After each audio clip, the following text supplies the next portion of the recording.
Journalist महोदया, EPFO एक संगठन है और उसमें कई करोड़ जो है पेंशनधारी जो उनका जो है जो कमाई होता है उसमें से पैसा जो है जमा होता है कि जब ये रिटायर करेंगे तो उनको पैसा दिया जाए। सरकार से ये लोगों को पैसा थोड़ा मिल रहा है लेकिन इनकी उनसे गुजारा नहीं हो रहा, तो कहा कि ये मेरा पैसा है, आप इसको बढ़ा के दीजिए। जब श्रम मंत्रालय में ये बात चली और इनके ईपीएस 95 के जो पेंशनधारी हैं जिसके लीडर हैं कमांडर अशोक राव जी, वो लोग लगातार इस पे आवाज़ उठाए, तो मैंने भी इनको जितना हो सकता था सहयोग किया, साथ दिया और साथ दे रहे हैं। इस पे हेमा मालिनी, बीजेपी के सांसद महोदया और कई लोगों ने इस पे उंगली उठाई कि हाँ, इनकी मांग जायज़ है, इनको मिलनी चाहिए। खुद आदरणीय माननीय सम्माननीय मोदी जी ने कहा कि हाँ, मैं इनकी मांगों को पूरा करने की चाह रहा हूँ, करूँगा और 7,500 और डीए और मेडिकल फैसिलिटी दूंगा। इस पे जो है हमारे फाइनेंस मिनिस्ट्री महोदया ने भी कहा, सब ने कहा कि हम जाके देने जा रहे हैं। इतने में कश्मीर का, हरियाणा का चुनाव आता है। हमारा उम्मीद था कि चुनाव से पहले ये जो वादा किए हैं इनको पूरा कर देंगे, लेकिन इनकी कथनी और करनी में फर्क है।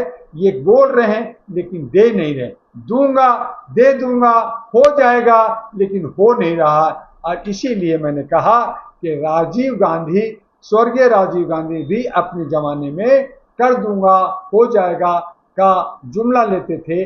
आज उसी ढर्रे पे आज बीजेपी जुमला लेके चल रही है, कर दूंगा, दे दूंगा, देता नहीं है। और नतीजा है कि हमारे 70-75 साल के जो बुजुर्ग हैं, जिन लोग जो है स्वर्ग सिधार गए, कुछ लोग जो है खाट पे हैं, कुछ लोग जो है अपने दरवाजे पे होते हैं, सड़कों पे होते हैं, बहु बेटियां उनको साथ नहीं दे रहे हैं, उनके जो है नाती और पोता उनको खिलाना होता है, उनको भी बढ़ाना होता है, क्योंकि हमारी भारतीय कल्चर है कि बुजुर्ग लोग जो है मरते दम तक अपने बच्चों के लिए करते हैं, लेकिन उनके पास पैसा नहीं है, वो अपने पेंशन की मांग कर रहे हैं। मैंने भी कहा, सरकार महोदय, अगर आप बुजुर्गों का सम्मान करते हैं, आदर करते हैं, इज्जत करते हैं, तो उनका पैसा आप जल्द दे दीजिए। सरकार कहती है हाँ मैं तैयार हूं, लेकिन तैयार होने में जो कपड़ा पहन के तैयार होते हैं वो विदेश के लिए होता है, इनके लिए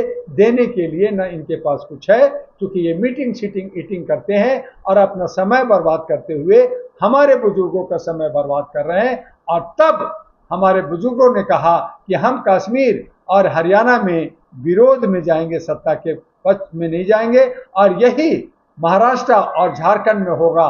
और अगर ये विरोध में उतरते हैं, इनको वोट नहीं देते हैं, तो काफी नुकसान बीजेपी को झेलना पड़ेगा, सत्ता पक्ष को झेलना पड़ेगा। इसलिए मेरा आपके चैनल से आदरणीय माननीय सामान्य मोदी जी से, फाइनेंस मिनिस्ट्री महोदया से और श्रम मंत्रालय से है कि अति शीघ्र इनका जो है पेंशन रिलीज किया जाए, इनको राहत दी जाए, ताकि ये गमछा खरीद सकें, ये टॉवेल खरीद सकें, ये जो है बीड़ी सिगरेट की व्यवस्था कर सकें और अपने पसंद का ये चाय पी सके।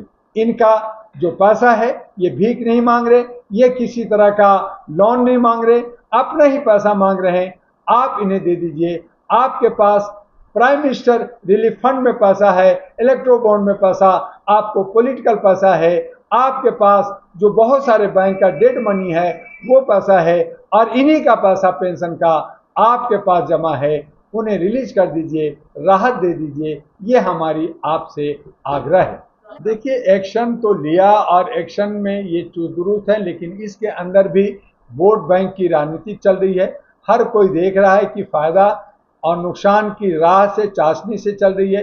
हर कोई जो है धर्म कर्म की चाशनी में डूबी हुई है और हमारे लोकतंत्र को, संविधान को धत्ता बनाया जा रहा है। ऐसी सूरत में सरकार को चाहिए कि बुजुर्गों का मान सम्मान करते हुए उनको आप सम्मान देते हैं, उनको आप पद्मश्री और जो है भारत रत्न अवार्ड देते हैं, उनका सम्मान करते हुए उनका पेंशन भी दे दीजिए, ताकि वो खुशी खुशी अपने सम्मान के साथ जी सके। तो जो सब लगातार आप इस मुद्दे को उठा रहे हैं और इनकी जो साथी है जो अशोक जी, वो भी लगातार प्रोटेस्ट कर रहे हैं, लेकिन उसके हिसाब से, जिस हिसाब से मांगों को रख रहे हैं, लेकिन कुछ अभी तक कुछ पॉजिटिव रिजल्ट तो आ नहीं रहे नहीं हैं। नहीं, इनको और देना, जर्नलिस्ट महोदय, पहली बात है सरकार को झुकना पड़ेगा, क्योंकि ये बुजुर्गों का मामला है। ये काफी लोग तो ये death भी हो हमारे चुके हैं, काफी लोग। कई लोग तो हमारे जो है इस दुनिया को ही छोड़ गए। तो भाई दुनिया जो छोड़ देगी, इनकी पेंशन किसको दोगे? बेटा बेटी को, जिन्होंने घर से बाहर निकाला, जिन्होंने वृद्धाश्रम में भेजा। तो हमें उनके लिए नहीं, बल्कि हम अपनी जिंदगी में, जो बुजुर्ग लोग हैं, अपनी जिंदगी में अपना पैसा, जो उनका कमाई का पैसा, उनकी सैलरी का हिस्सा कटा हुआ है, वो पेंशन पैसा जो है उनको मिल जाना चाहिए उनके रहते रहते। और इस पे जो है सरकार को संज्ञान लेनी चाहिए, अतिशीघ्र लेनी चाहिए। और अगर ऐसा नहीं करते हैं और वो जुमलाबाजी करेंगे तो ये जन आंदोलन हो सकता है, और बुजुर्गों का बददुआ लग सकता है, दुआ का बददुआ लग सकता है। और ऐसी सूरत में कहीं ना कहीं सत्ता पक्ष घाटे में रहेगी।